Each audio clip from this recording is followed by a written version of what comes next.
All right, we are going to make sourdough. First, we have to make a starter. Um, my favorite kind of starter is called a Desem or Desem, Desem. I don't know how to pronounce that. I always say Desem, but I've heard it's Desem, whatever. Uh, Super easy. 50% whole wheat flour, 50% water. If you can find organic, that's best. King Arthur is a great product. So literally, 50% water, 50% whole wheat flour. Um, I'm just going to make a little bit, just because it's just me. I'm just going to probably be making a couple of loaves a week. But this is where you start. There's no yeast involved. You literally just mix the flour and the water and let it sit. I'm going to say day after tomorrow, I'm going to come back and I'm going to do more stuff to it. But literally, to get it started, half water, half flour. Mix it in a bowl. I have a little scale that I bought at Goodwill today for, you see that? $2. $2. It's a postal scale. Not perfect, but it's kind of important in baking to weigh everything out, cups and tablespoons and teaspoons and stuff. It'll work, but you're looking for consistency, kind of, if you are going to be doing some baking, like, often. So you need to know, how much stuff weighs rather than, it's a cup of this and a pinch of that and whatever.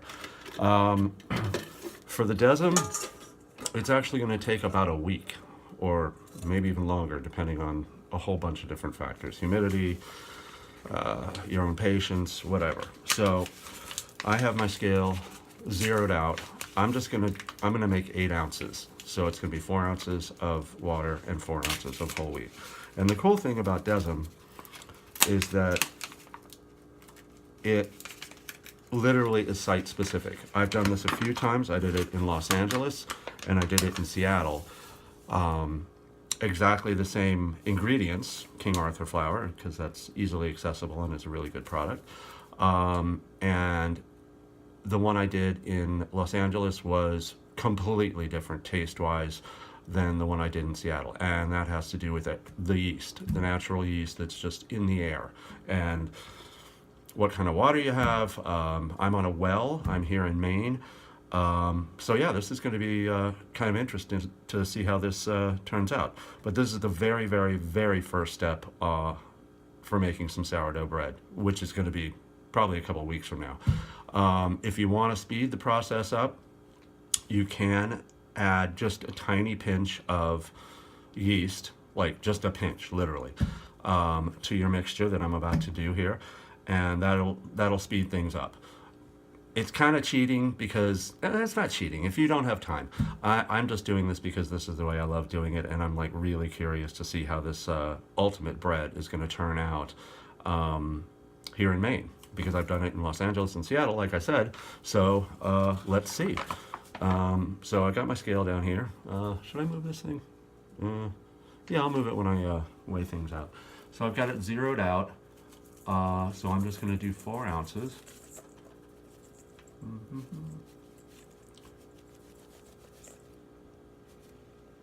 And a lot of this is actually going to get thrown away, and I'll explain that to you next time why. It's kind of like taking care of like a Tamagotchi. You've got to feed it, but you have to feed it properly. So we'll get to that in the next episode. So I have my 4 ounces of flour here. Let me move this stupid thing. Sorry. Okay. So there's my flour. I'm just going to set this over here. Oh, look, there's the bowl. Hey, there's me. Stay. Okay, so I'm going to get 4 ounces of water. Do I have a cup ready? No, of course I don't. Why would I? Hang on. Got my well water here. It's actually really, really, really delicious. Okay, so We got 4 ounces of flour, and now we're just gonna do 4 ounces of water. There we go, 4 ounces of water.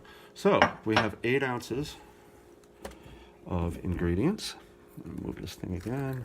I'll show you that. So there's your flour and your water. Move the scale. Put this down here now. Probably should find a better way to do this. Never done this before.